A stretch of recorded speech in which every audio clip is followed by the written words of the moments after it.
please, your headline act, Karim Leo. I go by the name of Karim Leo. Yeah. I was born and raised in East London. Do we have any East Londoners? Oh, we have a lot. There's a few, alright. Shout out to all my East Londoners. And to everyone as well. You know, all Yeah. our beautiful Northwest. people. Northwest. Northwest. South. My poetry journey really started at London Stock Exchange. I was there for like a few months. I was a senior project manager, and like I saw so much things happen. And I was there, and I met this incredible woman called Hannah, and she really encouraged me to keep on writing poems. And what I used to do, I used to send her my poems during my lunch break. And she's like, wow, these poems are incredible. But these were my first poems. They were not incredible. So I literally just used to send her all my poems. And she encouraged me, so shout out to Hannah. Yeah, big up Hannah. We're gonna get into it. So like the first poem or piece, I need your help, guys. I need you guys all to say sunflowers. Sunflowers. But wait, you guys are too quick. So like when I put my hand up like this, I just need all you guys to say sunflowers for the first piece. So I'm gonna get into it. Wait, on the count of 3. 1, 2, 3. Sunflowers. Again? Sunflowers. Perfect. Alright. First piece. Wait, are you guys having a great time already? Yeah. Okay, cool. Awesome. Sunflowers. Meredith's face is full of Sunflowers. Dora's face is full of Sunflowers. Jasmine is wearing Sunflowers. a lilac tree stands softly, its hands, its ears, its eyes, expensive signals of trust. All day it dreams of Sunflowers. I walk into this room detonated by the beauty of many warm-lit yellowing. Sunflowers. Not all Sunflowers. are yellow. Vincent van Gogh wasn't the only Sunflower. painter. However, he did influence how a flower is viewed for its beauty. Sunflowers. Are native to USA, although harvested around the world. Sunflowers. Are often wrapped into 2 groups depending on height, tall and dwarf. The tallest Sunflower. are over 30 feet tall, Ooh, that's a big sunflower. and you can find them somewhere in Germany. German sunflowers. Don't ask me where. I don't know.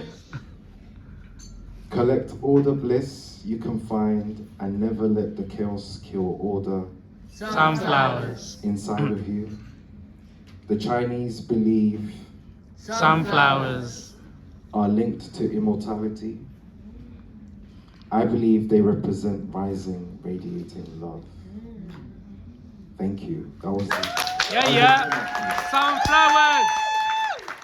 The sunniest of flowers. Yeah, you guys are all sunflowers. You guys are all bright. You guys are all I got pumpkins. beautiful and amazing. So are you. Yeah. Your smile is full of sunflowers. Before I get into the next piece, I find it amazing how there is this incredible link between films and poetry. I tend to write a lot inspired by a film I've seen, whether it's Inception Mm. or whether it's watching Taxi Driver Oh, Taxi, yeah. or Classics, yeah. watching The Dark Knight. Yes. So I get inspired by all these incredible films that are classics. Have you guys? Do we have any Marvel fans? Yes. Wow, we have a lot. I like DC border, but it's Get out. Cool. Hold on. Let me get some more. I mean, not the films, but the comic books. Okay, fair play. As long as it's not films. Cool. Cool. We're back. Right. Have you guys seen Doctor Strange? Yeah, the second one, yeah? Second one. No spoilers. No spoilers. You can't. Yeah. So you guys have seen it, right? First one. Cool. I went to see it recently. It's an amazing film. No spoilers. It's an amazing film. So if you get the chance, go and watch it. This next piece is actually called Multiverse, and it touches on what I was saying before. Like I used to be at London Stock Exchange. It touches on that. And it touches on different aspects of my life, That's crazy. and I hope you guys Yeah. can collect it. Multiverse. In an alternate reality, God spits in my ink oil face as I'm marching through the blaring, buzzing school canteen. A face drops out the sky in shock. Everybody fears God. I crawl and shrug like Karim, making my way to an empty seat. The afternoon hunger festers into every wandering eye. In my history class, I place my hand up and ask, who built the pyramids? Was it aliens? My teacher sighs and says, Egyptians were passing by gazing camels and found the enduring land and felt the presence of God. To which they built the pyramids.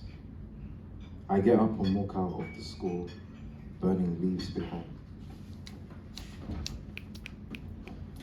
At home, my alcoholic mother cannot tell the difference between Saturday and Sunday, like salt and sugar. She's drenched herself in dead ends and choices made.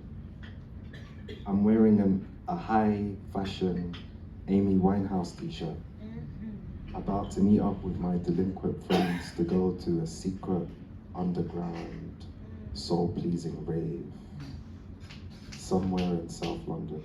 Like everybody else, I want to be cool. In an alternate reality, Charlene looks into my eyes and says, stay the night. Nothing fills me up quite like your smile. I grab a towel and enter the bathroom. In that night, Charlene makes me laugh by showing me an envelope with funny patterns from one of her pen pals. We indulge in fresh strawberry homemade shortcake. The universal timing of our love, effortless. Our skins touch, and 12 months later, my uncontrollable heart is beating at the sight of two truly beautiful kids running around in Gasholders Park at a cozy waterside retreat with a secular moon. In an alternate reality, during my self-depreciating lunch break, my manager shows up with a heavy stated contract, places it on the caramel table in front of me and says, "You've got bright shoulders ahead of you." Inside London Stock Exchange, excitement surges through my contemplative eyes. 50K a year at my age for someone who looks like me, from a generation that always feels like it's missing something. I accept it. and my fantasies of living in Canary Wharf become true. In celebration of joining the team, lumbering out of the corporate headspace, I run down to a HMV store to grab the new Think Me Later album. By who? Drake. By Drake. Drizzy Drake. In an alternate reality, just as I'm about to meet God in a blaring, buzzing school canteen, the love of my life suddenly appears in a yellow dress. He's right here. Persuades me like a scent. I devour my lunch of jam donuts, cheddar cheese, crisps, and mayo sandwich. That's a sick lunch. Outside. That's some shit. Everybody loves her. I nod, making my way to a seat full of cool kids. In my science class, I put my hand up and asked my science teacher, how do you know when you have found your soulmate? My teacher sighs and says, you feel a tremendous sense of freedom around it. You cannot see destiny any other way, and you feel like you have known them your whole entire life. I leave school feeling the love hammering into the confines of my being. At home, my Islamic mother has just prayed Asr. Downstairs on the telly, she says she prefers Gordon Ramsay over Jamie Oliver. I don't know if I like any of them though. I don't know. She says she prefers Gordon Ramsay over Jamie Oliver. I don't know if So I like much any of of her them, to be smile fair. is escape. I like Greg Wallace. Joy fading into her earthly pursuits, and me, I am bored, and I have no friends. I reckon I should get myself a cat. In an alternate reality, Charlene is standing at the South Kensington train platform awaiting to go to West Ham. My head and eyes watch her from a distance. Chipping into me are what ifs of a stranger. I'm standing on the South Kensington train platform awaiting to go to Richmond. The universal timing of things, effortless. Our eyes only see each other from a distance, and 12 months later, I move into a one-bedroom flat located along Hampstead High Street with a fabulous balcony. My uncontrollable heart is excited. I get to enjoy my own place naked. Hey, walk around it. Walk around it. In an alternate reality, during my lunch break at London Stock Exchange, I leave with Hannah, a colleague of mine who is growing wings, turning the stars around her into hope. Hannah tells me to cut the ribbon of my life, to let go, to be myself, to become the life I dream about.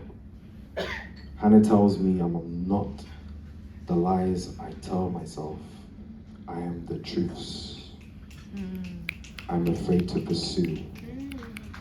Hannah convinces me there's a better life ringing at the other end of a call. That was that piece. Thank you. Yeah.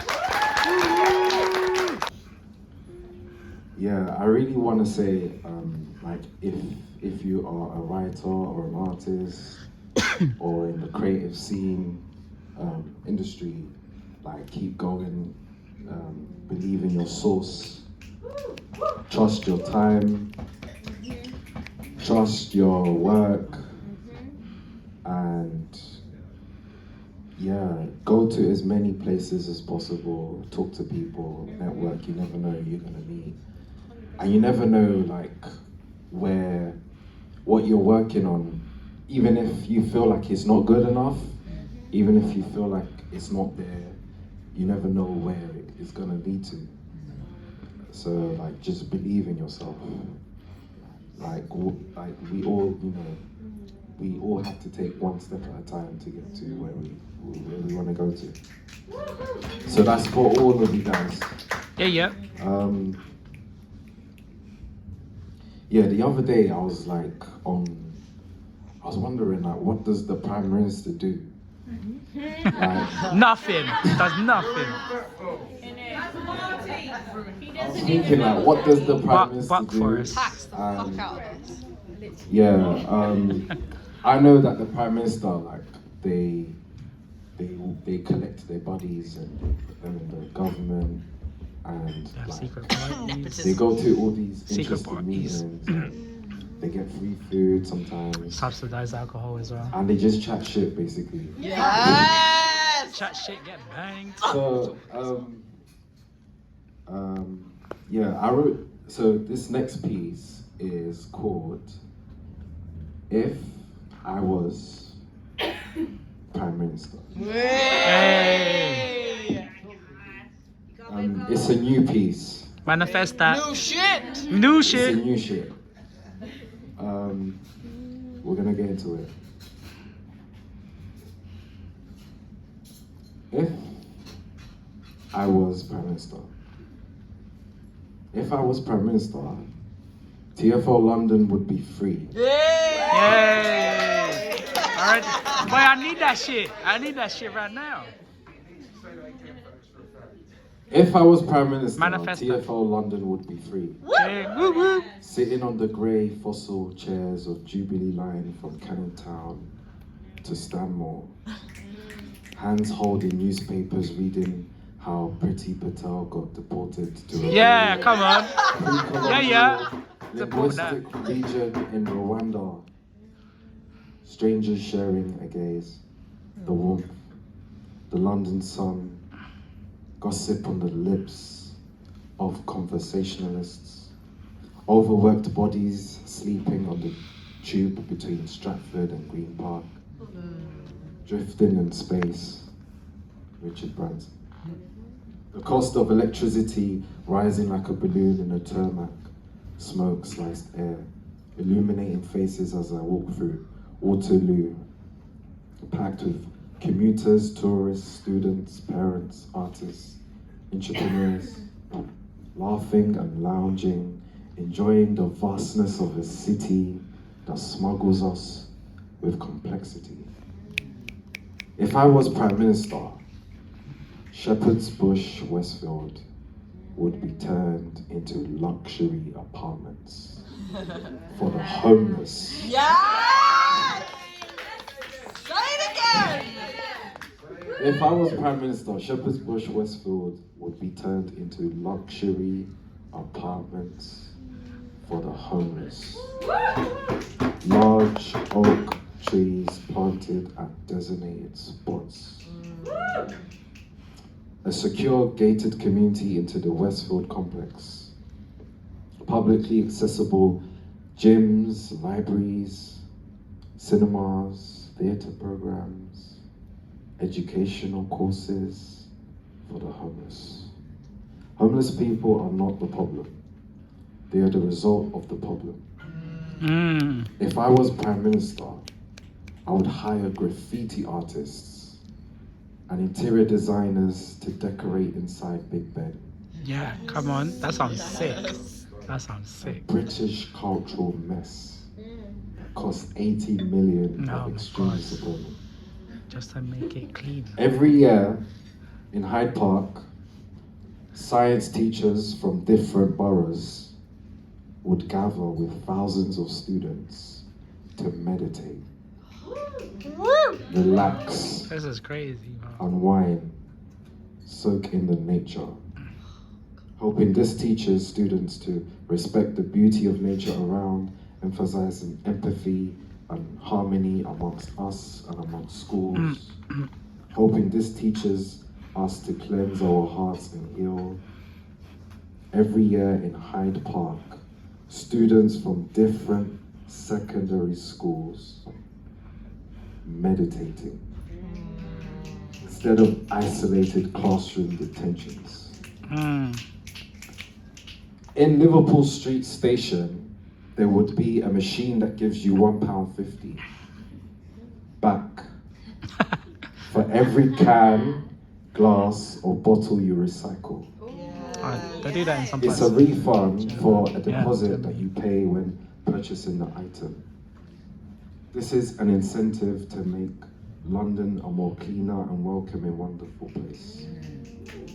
In King's Cross, at the British Library, every Thursday, there would be a spacious room where you can borrow a random person for 30 minutes instead of a book Well, and listen to them tell you their life story. oh, that's sick. Listen to them talk about history spread too far deep. Listen to them I like that. pull the sky out of their throats. Every human being is a pattern of behavior. Every human being is a collection of experiences. Every human being is a box of complexities. Every human being has a system of survival. Listening to their story, it doesn't matter if they have. Listening to their story, it doesn't matter if they are bipolar, unemployed, a refugee, a homeless person. Listening to their story is better than picking up a book and judging it by its cover. If I was Prime Minister, I would use King's Cross as a symbol of fighting prejudice.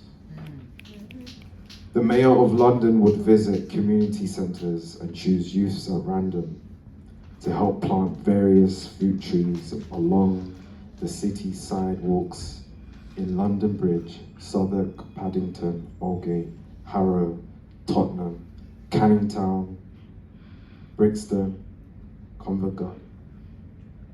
So everyone, including the homeless, would grab a free tangerine, a pear, a peach, a plum, an apple, a papaya, an avocado to eat all year long.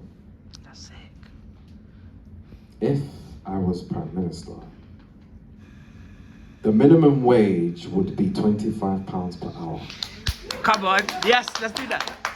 Even if you were a waste removal worker or a retail shop assistant, people would work 35 hours a week so that they can spend more time with their families and friends and colleagues and lovers, spend more time doing the things they actually enjoy and love, celebrating life, the joys of living in the present moment. If I was Prime Minister,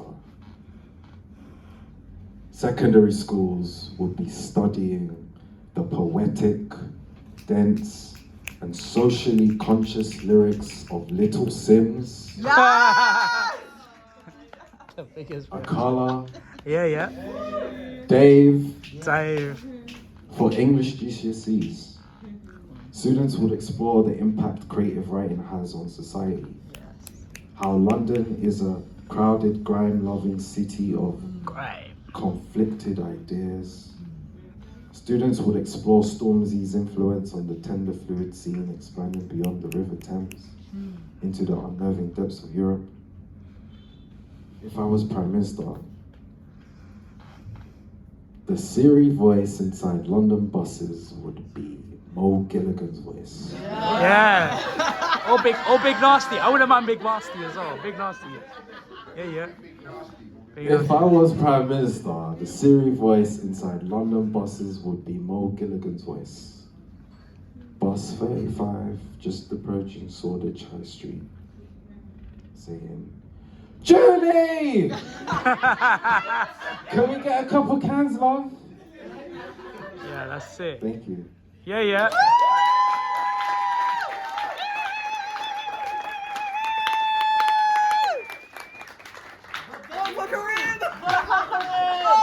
Do we have time for one more? Yeah, do it. Okay.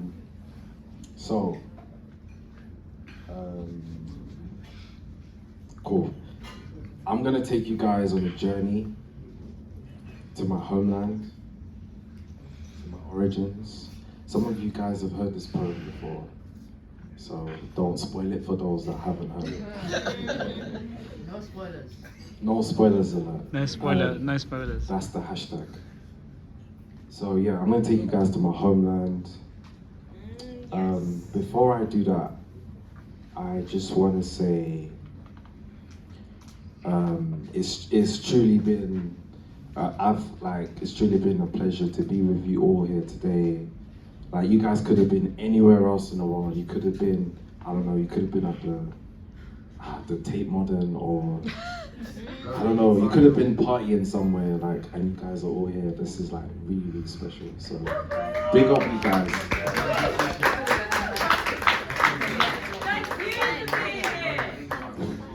So I'm gonna take you guys all on a journey. So yeah, come with me. As soon as she arrives on Entebbe, an evergreen country can be seen. The blazing sun welcomes her home. She's stripped from the desire of wanting to be anywhere else. The flag alone hugs her like a highly respected guest. The airport is full of disturbances, distractions, and people dangling possessions. She's marked like an outsider, but the warmth of the greetings place her in a friendly, comforting spot. Home. Home at last. And one can travel the world, but it's nothing like being at home. The buzz, the calm, the people, the places, the food, the electricity running out. The weird, different things that happen on the road, it's nothing like being at home. Uganda. Yeah. Shout out to all my Ugandans in the building. Yeah. So much to see, explore, and discover. It's nothing like the last time I was here. New moments, new pictures, new memories. Uganda. She's disciplined in the way that she carries herself. She has this distinctive aura in a lifeless room. She puts smiles on faces that look like graveyards. She puts smiles on faces that look like graveyards. She shines bright despite her devastation. She continues to flap her wings and try her best, even though she knows she may not make it. She continues to celebrate life because she knows life is too short. Every day, Ugandans are killed on borders, taxis, and other undocumented places.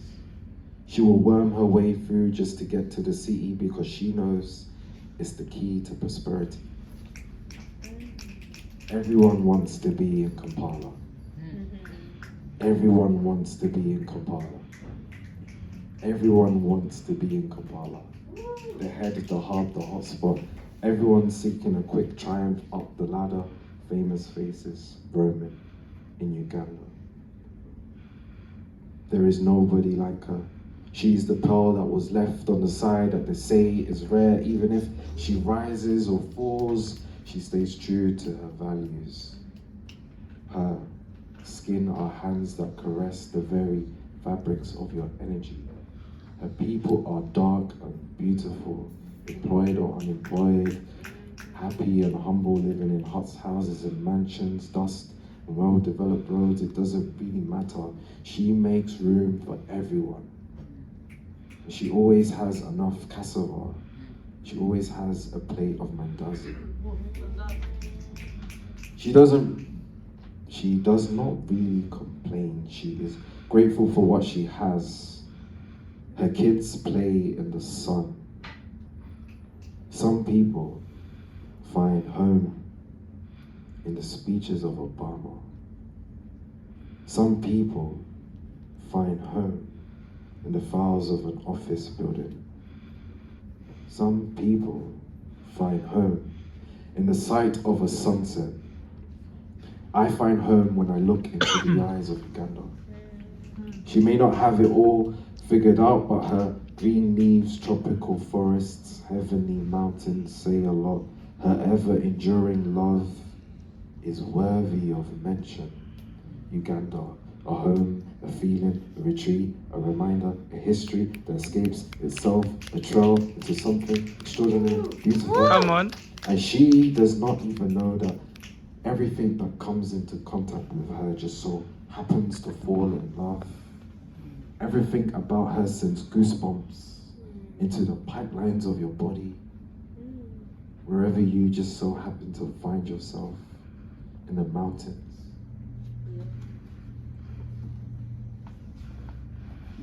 Uganda.